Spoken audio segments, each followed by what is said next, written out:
In the heart of 1940s, Tulsa, amid wartime worries, something dark lurked behind ordinary doors.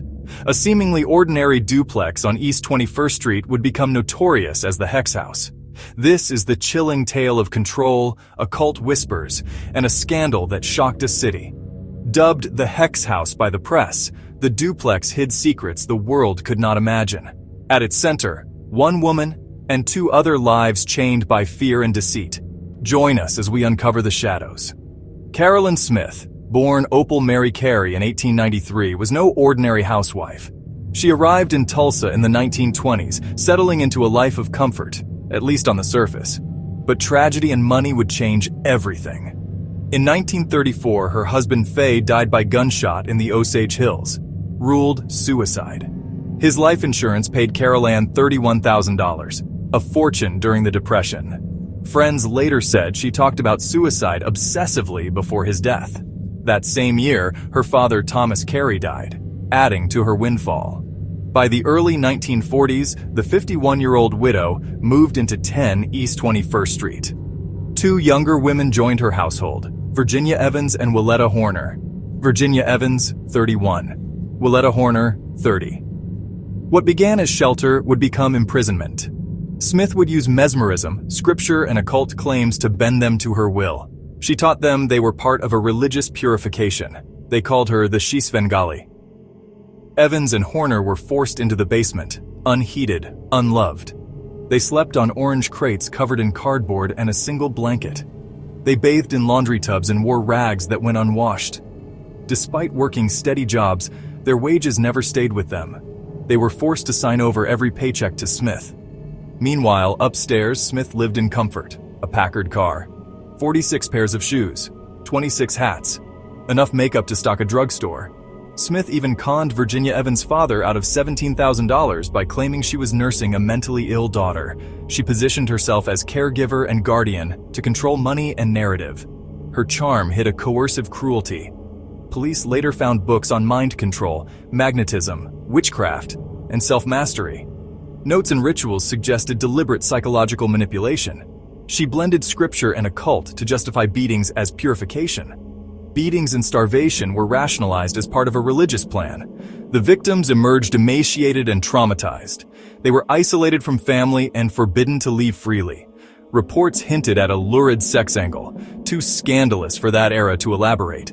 Smith forced the women to frame a neighbor, Andrew Milek, with false assault claims. A neighbor's life was nearly destroyed by her machinations. In the backyard, midnight burials of pets occurred, small coffins, quiet graves. Her dog, Bon Bon, was buried in a tiny coffin. Wartime ration books listed 8 household members, including fictitious names and even the dead pet. The unraveling began with a routine WP2 ration book investigation. Claims of 8 residents raised red flags for Tulsa County Attorney Dixie Gilmer. Officers descended on the Hex House in March 1944. They found Virginia and Willetta emaciated, frightened, and traumatized. Willetta, grieving her mother's death, prevented from attending, broke first. Virginia followed. Evidence captured the appalling living conditions. Smith was arrested in March 1944 on charges stemming from the fraud investigation. The official counts included mail fraud and suborning perjury, among others. But the public outrage contrasted with the narrow legal focus in court. Evans and Horner detailed Smith's iron grip and manipulations. Their testimony revealed hypnosis, bribery, and forced fraud schemes.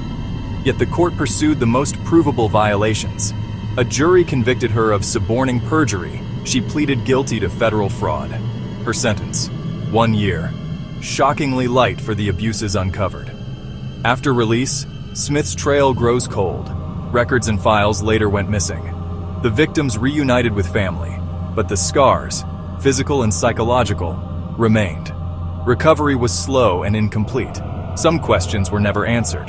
The Hex House was demolished in the 1970s and replaced by a parking lot, but visitors say the basement foundation sometimes shows through the asphalt. The mundane lot sits across from Veterans Park, an ordinary place with an uneasy past. Today, the site is a paranormal hotspot. Visitors report apparitions and cold spots. Unexplained whispers and sudden chills are commonly reported. Some claim to see women lingering in shadowed corners. The story inspired Tulsa's Hex House Haunted Attraction, an annual draw for thrill seekers. Its popularity shows how folklore and fear can become entertainment. But behind the show lies a grim real-life history.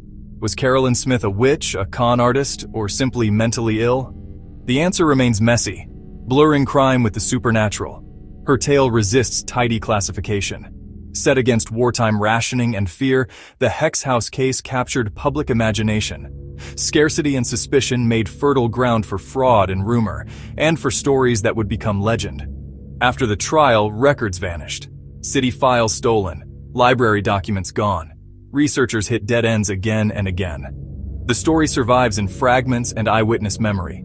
Visitors describe oppressive feelings, an atmosphere heavy with sorrow. They report cold spots and a sense that the past refuses to let go. The Hex House reminds us that real evil can hide in plain sight. The unanswered questions and whispered stories keep the legend alive. Dare to visit 10 East 21st Street? Tell us in the comments. Like and subscribe for more true crime hauntings, and check the links below for sources.